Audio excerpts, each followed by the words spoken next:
welcome to Now Hangouts with me, Ankita Saxena. Well, the summer vacations are here and so is the travel season. And well, that reminds me of a quote by Oscar Wilde who once said, "Live life with no excuses and travel with no regrets." And the name that has become synonymous with travel and hopefully no regrets is Airbnb, that's now become a pivotal part of every traveler's itinerary. And I had the chance to catch up with Amanpreet Singh Bajaj, who's the India head for Airbnb, to talk to him about the growth plans for the company. So let's go across and take a look at this conversation. Hi Amanpreet, welcome to Now Hangouts. It's a pleasure to have you on the show. Thanks for having me. Amanpreet, tell us, you've launched, Airbnb Icons. Tell us more about that. And, it's a great experience for the consumers. What can the consumers expect from this? And also, Janvi also launched her own house, for Airbnb, opened up her own house in Chennai. Tell us, what are the experiences that one can expect from this? No, we are very excited about what we announced last night in Los Angeles and today in India. Yeah. What we have announced is a new category called Airbnb Icons. What basically this new category does is a set of extraordinary experiences hosted by some of the most iconic names from different genres of art, cinema, music, sports, etc. And they provide these experiences which are unprecedented. So think of something that was unimaginable in the past, but that's what Airbnb is making it real. So yesterday we announced the launch of the first 11 global icons. Right. And I'm very excited that one of the 11 global icons launched last night. One of them is from India. In fact, Janvi Kapoor is the newest host on the Airbnb platform. And what she's doing is she's opening up her home in Chennai, which is a coastal abode, a beautiful home. We all saw it today. She would be welcoming a couple of guests, a set of 2 guests over a period of time to experience the home where she lived with her family, go through the memories that she's had. She's also doing a very unique experience in terms of taking people through her skincare routine, as well as, sharing what South Indian dishes she loves, etc. Right. So it's a sneak peek into the life of a celebrity, away from the silver screen, but knowing the person behind the status. And this is a global phenomena, right? You'll be, launching 11 icons from around the world. we have launched 11 icons Yeah. now around the world, and more would be dropping into the app periodically, right? Okay. In fact, that's the beauty. We would make sure that there are new icons coming in on the app, and that would bring a lot more people back to the app to just see these unique experiences on offer. And it is across different, genres, as I said. So for example, one of my favorite ones is, as the Paris Olympics are approaching, just imagine staying a night in a clock tower at the Musée d'Orsay and having the best seats to the opening ceremony of the Paris Olympics, which is happening on the River Seine, which is very unique in the first instance, is a great example of what unique experiences Airbnb is bringing to life. What we are also doing is we are working with people from across the world. Yeah. A lot of people in India are F1 enthusiasts. I'm one of them. And just the fact that we will get access to sleep for one night in the Ferrari Museum, have a hot lap with a racing car driver in a Ferrari car, is again something that nobody had thought about. And that is what we're doing, making unimaginable experiences real in the real life, only on Airbnb. Right. And one of them was, opening up the Palace of Maharaja of Jaipur for... So very interesting what we've been doing over the last 5 years, for example, right? We've had 90 odd experiences that are very unique, one of its kind, whether it's an experience or a stay. Again, hosted by some of the most beloved people, places, etc. And for example, the most successful one across the globe for us has been the Barbie Malibu Dream House. Right. As well. It garnered so much of social media impressions across the world, a lot of interest. And as travel is increasingly led by millennials and Gen Z, they value experiential travel much more. And they're looking for these what money cannot buy experiences for the first time. And so yes, we had the City Palace in Jaipur a few years ago, which was the first time people could experience a royalty in the most authentic way. We've had, for example, cricketer Yuvraj Singh open up his Goa home a few years ago as well. And so yes, the idea is tapping into the cultural zeitgeist. So India loves Bollywood, India loves celebrities, India loves social media, India loves cricket, and we want to make sure that we create these unique experiences through icons where people get this unprecedented access and have magical experiences on Airbnb.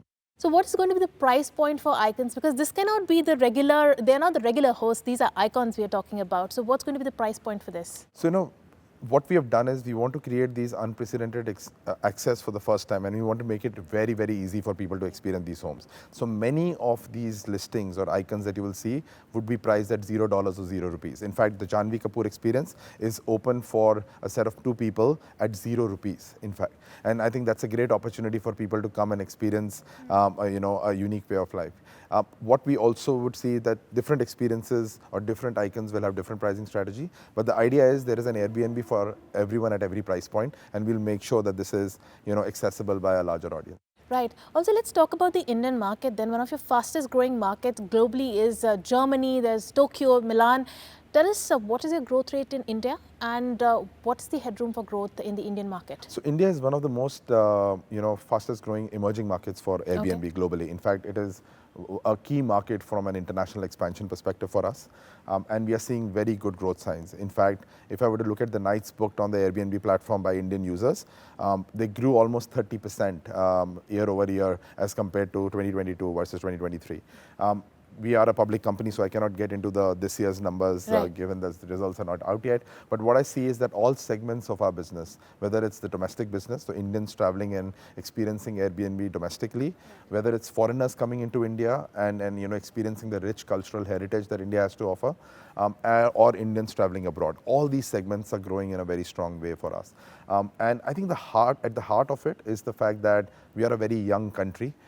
And travel is increasingly led by millennials and Gen Z. In fact, 90% of all first-time bookers that booked an Airbnb for the first time last year were either millennials or Gen Z. And so it is a very clear direction that Gen Z and millennials love experiential travel, and Airbnb is becoming a platform of choice for them. In fact, tapping onto this, we signed an MOU with the Ministry of Tourism last year, wherein we are partnering with them to showcase the cultural heritage that India has to offer through places, through homes, through hosts. And we are doing this at a global level. And so this partnership with Incredible India is something that we are very proud of, because we want to bring more people and let them experience what the authentic heritage in India looks like. Like, also going forward, what are going to be the levers of growth for you? And also domestically, what are these markets that are growing the fastest for Airbnb? So from a levers of growth perspective, our single biggest focus right now is to increase awareness about the benefits of our platform. And we are doing this across multiple mediums, right? What we saw today is a great example. We want to tap into what is the cultural pop conversation in India. And Bollywood is something that inspires a lot of young Indians in terms of where they want to go. They want to see how their stars travel. And I think these are some of the initiatives that will create much more awareness and visibility about unique experiences that Airbnb can offer. Right. Apart from that, we'll continue to invest in other channels, whether it is performance marketing, other areas. So for us, we want to attract first-time bookers on the platform. Many of them are already coming organically, but we'll continue to increase awareness through various means. In terms of some of the markets that you kind of saw, right? From a summer perspective, I can talk, it's top of mind for us. In India, some of the top markets, is a great mix. What we are seeing is people, whether coming from international destinations or domestically, love metros. So Delhi is one of the top 5 markets where people are coming in, and it becomes a base for them to go up to the hill stations, etc. as well.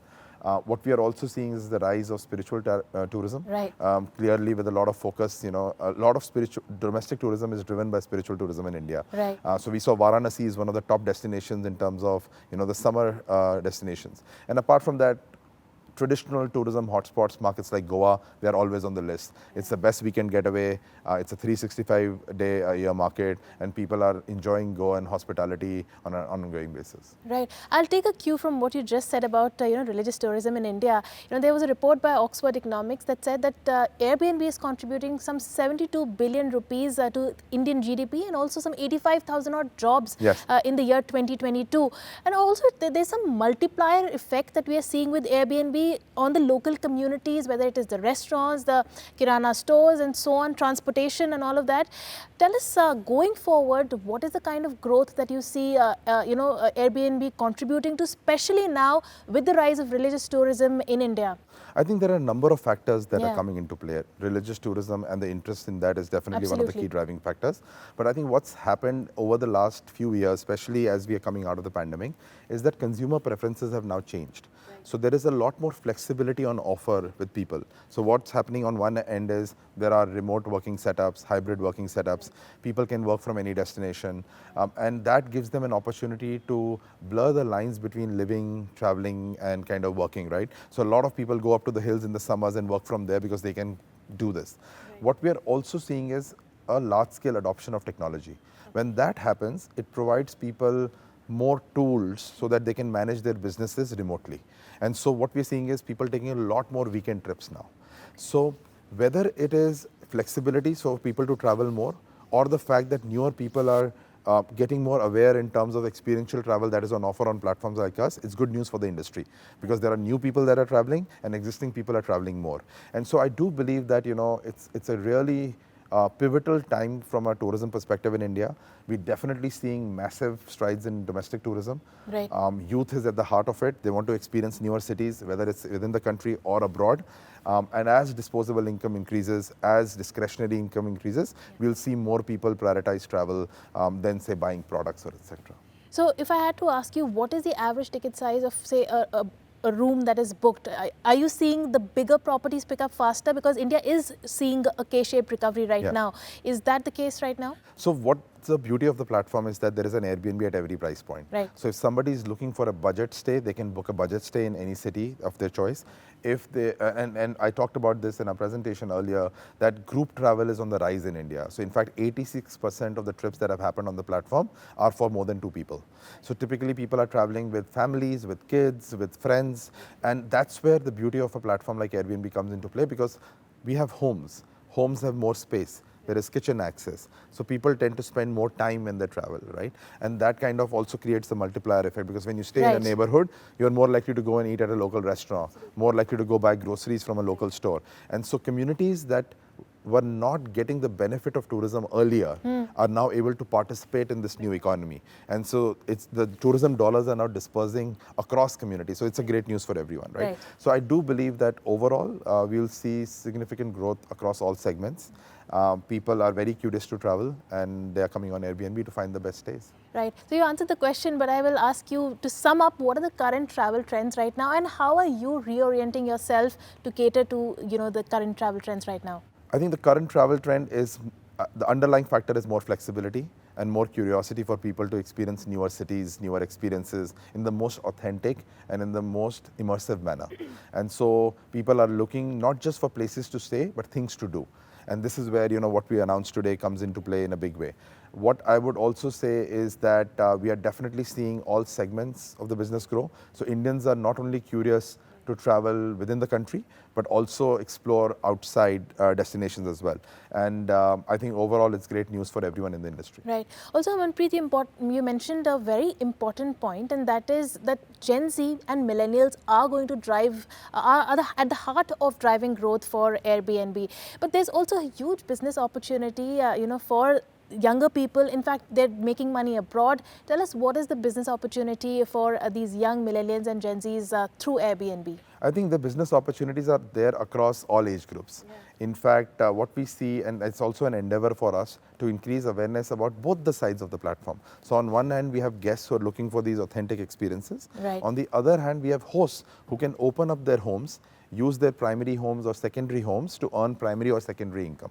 Absolutely. And what we're seeing is more and more people are increasingly looking at experiential travel, unique stays. It provides an opportunity, as I said, for newer communities to take part in this tourism economy. And it's very easy. And our aim over the last few years has been to make it even more easier.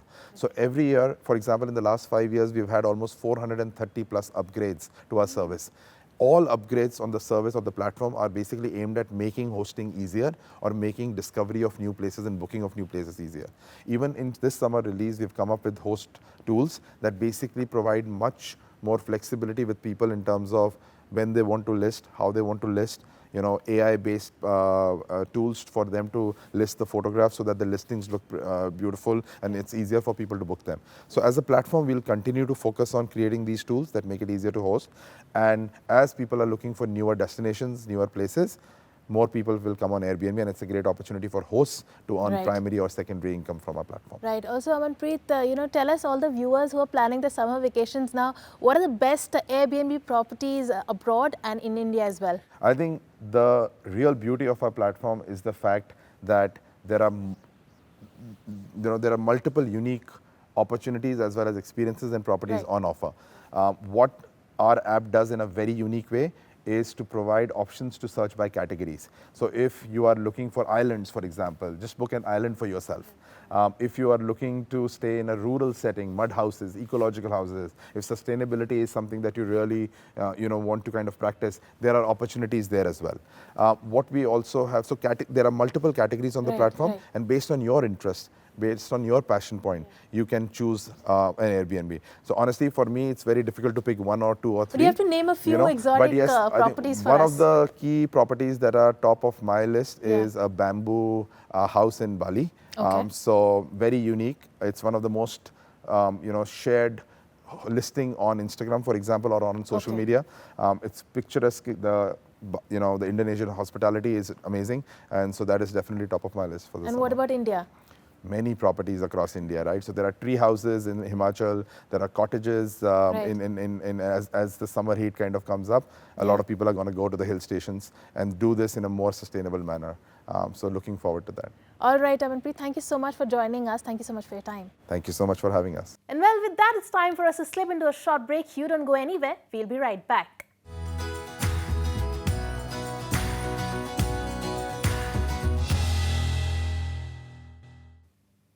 Welcome back. You're tuned into ET Now Hangouts with me, Ankita Saxena. Well, at ET Now Hangouts, we endeavor to crack the code of social media, which means that we are here to help all the young content creators get more knowledge of the influencer space. And for that, we are joined by actor turned influencer Garima Goel. Hi, Garima. Welcome to ET Now Hangouts. It's a pleasure to have you on the show. Well, Garima, from being an actor to becoming an influencer, how was the journey like? Was it easier for you? Because, you already had an existing fan base, so to speak. So for an actor who's becoming an influencer, is the journey a lot different and a lot easier? When you are already an actor, you are trained to be in front of the camera, you know how to, kind of present yourself nicely, you know how to do your makeup, hair, outfits, everything is sorted. The only thing is that, as an actor, you enact someone else's script, but being an influencer, you need to put out your own content. And influencer is not the word, actually, Ankita, which I like to use. I call myself a content creator. I'm not an influencer. I tell people that whatever I say it from the heart. It comes from here. I try to be as truthful as I can. People get influenced with whatever I say because I try and say it truthfully. So yeah, that's how I influence them. So the journey from being an actor to being a content creator, I would say, has been a wonderful one, a very rewarding one. I'm full of gratitude. I'm so humbled because the dreams that I saw while being an actor, be it fame, be it money, everything came my way when I became a content creator. Right. But Garima, tell us, what are the challenges of being an influencer today? What are the challenges of the landscape? So, influencing is becoming a really tough job on 2, 3 premises. One, the competition has increased a lot post COVID. Every household gave us a content creator who wanted to become an influencer. People had so much time on their hand during COVID, and a lot of people joined social media. I know a lot of influencers personally whose journey began during COVID, and now they are doing amazingly well. So, of course, for a person like me who started 6 years back, compared to the people who started during COVID, which is just 3 years back. We are almost kind of, on the same premise right now. And they had a good head start because they had a lot of audience who was waiting for them. So the competition in the influencing world has really become a lot. Challenges are basically to keep coming up with new stuff, new content ideas every single day, and also, try and strike that balance between what you want to tell people, what they want to know from you, and if you're endorsing any brands or if you're promoting any products as an influencer, how do you get that right? Right, Garima, also tell us what are the current trends, what is grabbing the consumer eyeballs, what are people, gravitating towards, what do they like to watch on Instagram? See, I can tell you as a content creator, two things always work. People are here to watch your content as an influencer, as a content creator, to either learn something from you, educate themselves, or entertain themselves. So, education and entertainment will never go out of fashion. These are the two basics of being an influencer or a content creator. If you're catering to their needs, you're giving out some good information to them, they will always follow you. You are solving some problem for them, they look up to you. And if obviously you have a comic sense, you have a comic kind of your creativity, then obviously people come to get entertained, be it by reels, by shorts, by long format content. So I think these things will always remain in fashion. Today I feel that financial influencing is doing way better than what other influencing is doing. Makeup, beauty, lifestyle, it's always been there. That's like the OG influencing categories, so that's going to remain there. But fintech is something which is really doing well right now, because be it youngsters, Gen Z, everyone wants to earn money and in different ways. So I feel that the people who are interested in finance, now they're using their education to impart that education to youngsters, to other people, and that too very quickly in a form of a reel, 1 minute. So I feel that fintech and education, tech, finance, and education, these are three sectors which are doing currently really well. Right, so Garima, you create content across genres. You have a lifestyle, you have food, you have travel. How do you keep your content fresh, and where do you look for inspiration for that content? To have some information about the market trends, about the algorithms, because there are various permutation combinations as to how a piece of content is going to perform or work. So when it comes to ideation, I try and study the market trends. I see how I can fit in. The good and bad with me is that, I'm jack of all trades. I've always been one. So my interest has never been into a niche or a particular genre, which used to work against me initially, because if you talk about 10 years back or 6 years back, people used to follow content creators for one particular category, be it travel, beauty, lifestyle, um, anything. So it was very segregated, tech.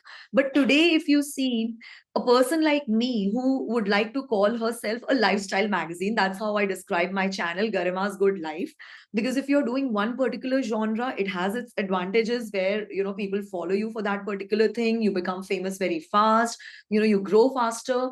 But if you're giving them a variety, ever piece of content I'll bring to them, it will give them something interesting to either learn from, some knowledge, or getting entertained.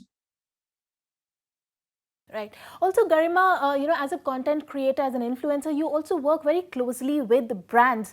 What are the brands looking for? How do you work on collabs? So it's been 6 years. I've been really blessed that right from the beginning of my YouTube channel, Mama Earth was the first one who spotted me within a month of my starting my YouTube channel. And since then, there has been no looking back. I've worked with top of the line brands in the last 6 years. I love working with brands and they love working with me, because brands are always on a lookout for influencers and content creators who have a voice, who like to express their own opinions. We get a lot of mandates from the brands, right from what color outfits are we supposed to wear for a particular campaign to the background. Like, brands have started giving out so much details. Some of the bigger brands, not everyone. But uh, today, the way brands are functioning is way more difficult, I would say. People would think that, everyone has warmed up to this thing. Brands like to work with influencers. But initially, it was not like this. They used to give us a lot of creative liberties. They used to support our voice and say, okay, this is the product. You tell us how you want to integrate it. You tell us how you want to showcase this.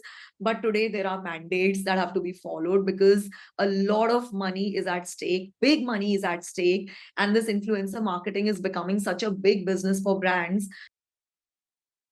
Right. Finally, Garima, what would be your advice to young content creators who are trying to get their foot in the door? Don't think much, just start shooting. I tell everyone, if you think a lot, you will overthink and you will never begin your journey. If you want to do this, you all have a smartphone. Don't even think of getting a big camera or a setup. Just start shooting. And once you get a hang of it, you will prosper, you will flourish if you're meant for this profession. If you're uncomfortable by creating content every day, if it gets on to you, if it's becoming too much, then I would say this is not the profession for you, because it requires so much of you, it requires so much from you every day. And well, with that, it's a wrap on this edition of ET Now Hangouts. I will see you next week with some more interesting conversation, so stay tuned.